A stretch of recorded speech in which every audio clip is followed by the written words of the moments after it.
G'day you mob, welcome to this episode of Aussie English. So I've got something a little different today. The goal today, so I've done a few of these episodes on the podcast recently where I read out and sort of discuss some of the interesting questions that people ask on the subreddit forum, Ask an Australian. If you guys are interested in asking Aussies all sorts of questions or just learning about these sorts of things, definitely jump over there. I'll leave the link in the description so you can check it out. Anyway, today's was really interesting. I was having a read and I thought, look, I'm not Asian. I'm not an Asian Australian. No shit. But I would discuss it on here and read out some of these comments because there seemed to be a really good discussion happening. So it's going to be great for your English skills, and you're also going to hopefully learn a load about Australian culture and everything and the issues that Asian Australians face with identity when growing up in Australia, when moving to Australia, everything like that. Editor Pete here. I have since reached out to a whole bunch of my Asian Australian friends and I've asked them to contribute videos talking about this very topic. I won't include it in today's video, but I will try and include it in a future video because otherwise it's just going to get too long. Anyway, enjoy today's. So without any further ado, let's just get into it. As a Chinese Australian who grew up here, I've never fully felt standard Australian in a white Anglo-Australian sense. Most of my friends are other Chinese Asian Australians, and we are definitely different to bulk white Australians to the extent that we might as well be different demographics at this stage. I feel a sense of distance to white Australians, which was especially evident during university. Many Asian Australians tend to feel excluded in classes because white Aussies would oftentimes ignore us or passive-aggressively talk with each other. Asian Australians seem to also do this as well, to be honest. In terms of interests or the media I watch, I mostly consume Korean and Japanese media along with Hollywood generic stuff. I'm very removed from local Australian media and politics, of which I care very little about. ? I do notice that Asian Australian subgroups differ in how Australian they present. For example, Filipino Australians seem more or less in the same social circle as white people, but Australian-born Chinese from mainland China in selective schools might as well be their own Australian subculture at this point. Most of us can't really make friends with Chinese internationals or mainstream white Australians. Our friend groups are usually this pan-Asian Australian mixed group with specific interests and experiences that others may not understand. Ultimately, I think I definitely feel Australian, but just a different type of Australian. And then edit. For the average Chinese or Asian Australian, I think it can be rather easy to befriend certain rural, regional white Australians rather than certain grammar school preppy, quote, my dad is a lawyer types. I think that goes for anyone, man. My observation is that the latter group seems more cliquey and hard to break into. Interestingly, my white friends at uni are usually of regional and rural origin. So the first thing that I note here, obviously, again, I'm not Asian. Are you sure? I haven't been born and raised Asian Australian, and so I can't really talk from first-hand accounts. I can talk from experiences with friends who are Australians and who are also Asian and what they've gone through. But yeah, obviously I'm not talking from personal experience when I answer these sorts of things. Before we get into the comments, it sounds like he is a very rich Chinese Australian who goes to a private school or went to a private school and then went on to university. So mileage may vary here, but he is probably not the same as the average quote-unquote Asian Australian being, very from a wealthy family at a selective school, as he says, and talking about trying to befriend kids at grammar schools. Like, oh my God, yeah, that's the rich of the rich in Australia if you're going to a grammar school. University-wise, so I can talk a little bit about this. I definitely experienced this as a white person at Melbourne University. I studied there for over 11 years doing different degrees. I found it incredibly difficult to break into Asian circles, and I think most of those would have been students from overseas because they tended to come and end up creating very cliquey groups with other compatriots, people from their own home countries, and they would always be speaking in their native language. And obviously as a white Australian, I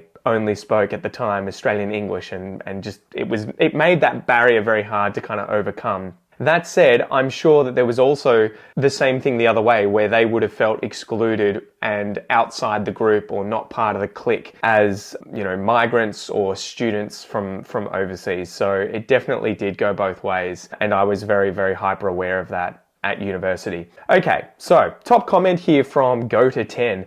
I feel comfortably both, but I consider myself Australian first. I feel more Asian in Australia, but I feel more Australian when I'm in Southeast Asia. I'm lucky I can appreciate the good parts of both cultures.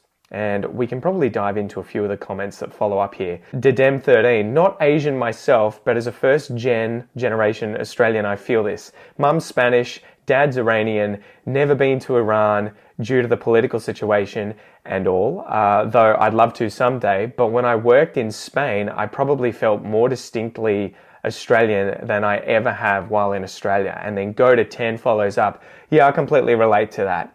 Even though I'm close to my cousins in Indonesia and can speak the language quite fluently, they will always remind me how they can hear my Australian accent when I talk to them. They also told me that I carry myself like a Westerner and that I have that aura that someone raised in a Western country has. That's interesting to think about. I wonder what the sort of signals are that give that away when somewhere like Indonesia. I was also lucky that while I had somewhat of an Indonesian upbringing at home and ate mostly food from there, Dad would occasionally have a barbecue, bring home pizza and take me and my brother to the footy like all of my other friends did. And he and Mum would only talk to me and my brother in Indonesian if we had family or there were other Indonesians around. That's a really interesting thing in terms of how much of your own culture you kind of impart on your kids and mixing that with Australian culture. I remember growing up, it was definitely harder to connect with kids whose parents didn't embrace Australian culture and try and take part in, say, sporting events or, you know, just those everyday things, have barbecues and that sort of stuff. Because as a result of not doing that, you end up not spending as much time with other locals, whatever country you're in. And so I think that's probably a big part of it too. I wonder how much this original poster's parents were actively trying to integrate into Australian society and, you know, taking part in our hobbies and interests and the aspects of our culture and everything. Because yeah, again, the less you do that, the harder it is to, I think, feel Australian or feel a part of whatever culture you're in, right? Let's keep going here and check out some of the other ones. Oh, this was cool. SmartCat6212. Filipino Australians are in the same circle with white people. This part is interesting. I don't really read much into circles. I'm married to an Aussie, and again, it would be interesting to think, what do you mean when you say Aussie? I just go with people who like me. And I'm also an introvert, so it's not like it bothers me a lot if I don't have a social circle either. However, I did notice that Filipino Aussies get on well with both Asians and non-Asians, but I think it's more because of how we are brought up. Everybody is welcome. We like being warm towards people and even generous sometimes. Most who I know live here have brought Filipino food at work and shared with everyone. And in schools, they mix with different groups, but also come home to a Filipino household where they still get to enjoy their own culture. We also tend to not force people to understand our culture and way of thinking, but we try to adapt to who we are surrounded by. Also, the Philippines is multicultural, so being friends with people from different backgrounds is not new to us. The Philippines also has a long history of being colonized by the Spaniards for 300 years, which exposed us to their culture and religion, but we have close ties to America and speak their language very well, but also have lots of Chinese, Koreans, Japanese, and Indians living there that we are exposed to their culture, religion, and food. Yeah, so that's an interesting thing too, how much the Asian cultures that you would come from or your parents come from, what their cultures are like, how much they are from countries that are full of, you know, multicultural aspects, people from different countries, compared to countries where that isn't the case, you know. So it's probably quite different if you're from somewhere like Korea, Japan, or China, mainland China, compared to somewhere like Malaysia or Singapore, or even the Philippines in this case, where you have so many different cultures. You may or may not have been colonized. You know, there's many different languages that may be spoken there, many different foods and cultures, everything like that. So that probably plays a big part too into how easily you probably integrate into other cultures when and if you migrate to those places. So yeah, again, please leave comments below. Tell me about your experiences, guys, coming to Australia or interacting with other cultures or migrating to other places. You know, what's it been like? Have you experienced specific problems that you didn't expect or that are unique to you? And it's interesting, I remember going to school with a guy who was Asian Italian, right? He was Filipino Italian. His mum was Filipino, his dad was Italian. And he was probably the Aussiest guy I knew. He was 6 foot something tall. He was a very big guy. He was the goalie when we were playing soccer, just a massive guy, but just the most Aussie dude. And it was funny because a big part of it, I think, was that both of his parents didn't push their languages or cultures onto him for better or worse. I remember he used to always be like, God, I wish I spoke Italian. I wish I spoke Filipino, but my parents put in so much effort when they came to Australia to not be from those places, or to not, for whatever reason, they decided they didn't want to push their culture and their language and everything on their kid. And it was interesting to see how that ended up, leading to him just having a bit of distance between those cultures, again, for better or worse. And I think it was probably a detriment to some degree, because I think if it were me, I would want to be able to speak those languages so I could communicate with my family members from those countries and just have a deeper understanding of those cultures. But on the other hand, he was just so thoroughly Australian that, he just didn't even really consider himself. I don't even really think he thought of himself that much as Asian Australian. He was just like, I'm just Australian, man. And his parents, I think, probably took part in lots of activities and stuff in Australia. And an interesting aspect to it too may have been that they didn't push their languages onto their kid because they only communicated with English. They didn't speak each other's languages. All right, the next one. So this one comes from Briu No. I live in Australia. I work with mostly non-Asian people. Heaps of my friends through hobbies or school aren't Chinese, although plenty from uni are. I'm writing in English and read traditional English language media. My voting options are white peeps.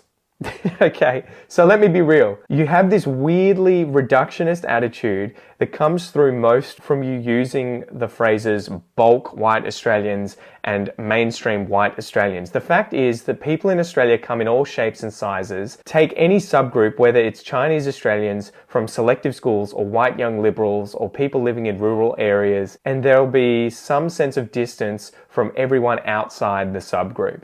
The model of Chinese Australians versus mainstream white Australia is so off. It's more like hundreds of overlapping subgroups. Saying most of us can't really make friends with Chinese internationals or mainstream white Australians sounds so defeatist and sad, dude. I don't think it's true either. All of you Chinese descent selective school kids can make friends with anyone with the right attitude and actions. Learn how to socialize at the pub or at a run club or sport, or find a way to invite people into your niche interests. And, stop hanging out on Asian masculinity subreddits and spend more time in the real world. So I think this guy's kind of hit the nail on the head. In Australia, you will hear about a lot of people saying they have trouble integrating into community, finding friends and everything like that. And I think his point here about being a bit defeatist and just saying, it's hard, or, the average Australian is racist and that's why I find it hard to integrate into these groups. You need to put in the work at the end of the day. People aren't going to befriend you on your behalf, right? For you. So if you want to become a part of, cliques with white Australians or just non-Asian Australians, you're going to have to find interests and hobbies and all that sort of stuff that mean you interact with those kinds of people, right? And so as this guy was saying at the start, I think if you're spending most of your time consuming Korean and Japanese culture and not taking any part in Australian, consuming any Australian media or any of that sort of stuff, you're kind of already showing that you're isolating yourself a bit from what the average quote unquote Australian would be consuming, right? So that doesn't necessarily mean that you need to change your interests, but it's something to be aware of, right? Like if I got really, really nichely interested in, Greenlandish waltz folk music, it's probably going to be hard for me to find other Australians who share that passion. Whereas if I put in some effort to go down the pub or to, join a club or to start doing jiu-jitsu or to, try and form a band or go to a music meetup or whatever it is, you're more likely to meet people who are just everyday Australians or migrants to Australia and be able to befriend them, right? So it does, I think, come back to your interests and how much you put yourself out there interacting with other people, whoever they are. Let's keep going. Only the highlight. I feel pretty Australian as an Asian-born Australian, but I just don't fit in the blokey or sporty subculture that is prevalent in social media / TV. I guess just Australia in general, right? I fall mostly in the nerdy subculture. There isn't a weird single Australian group that make up your view. Remember, there are so many different groups you can fall into, like cookers, tradies, city slickers, nerdy, and more that make up our great country. Yeah, so exactly. I think that's it, right? I don't really fit into the blokey or sporty kind of subculture in Australia, but I have other interests, things like music, jiu-jitsu, even indoor plants. I've got loads of weird interests. And you end up making loads of friends based on those interests. So yeah, if you're nerdy, if you're into going to the gym, if you're into random hobbies, as long as they're the kind of thing that I think loads of people are interested in, you're going to be able to find like-minded people around who want to spend time with you and get to know you and share those interests. I became really good friends with a Filipino migrant who came to Australia, works as a chef here. He's just a great guy. But I became friends with him when I inquired about buying one of his guitars on Facebook Marketplace. And I just ended up chatting to him. He had this guitar for sale. I was kind of interested in buying it, but I wasn't sure about the price and everything. And we ended up just having a chat because we both were passionate about guitars and music. And I was like, what kind of music do you play? And then after the conversation kind of kept going, I was just like, just add me to Facebook, man. You seem like a cool guy. Let's keep chatting. And I chat to him all the time. I've made friends that way. It's sort of unconventional, but at the same time, we're all on social media. So why not try and make friends on social media if you get the chance and if you click with people. All right, let's do a few more and then we can finish up. Don't jealous me. I think it would depend on who you grow up with, what you did at high school, who you hung out with.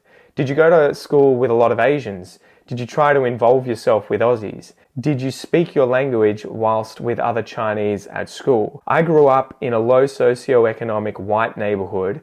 Only time I felt left out was during Christmas because I do not celebrate Christmas. Also, after 9/11, it got a little worse, but then the influx of Muslims, he's used a racial term here, came, but I still have a lot of Aussie mates, especially from going out, playing soccer, going to clubs, etc. So besides the racist term there, I think his point, again, is pretty valid, right?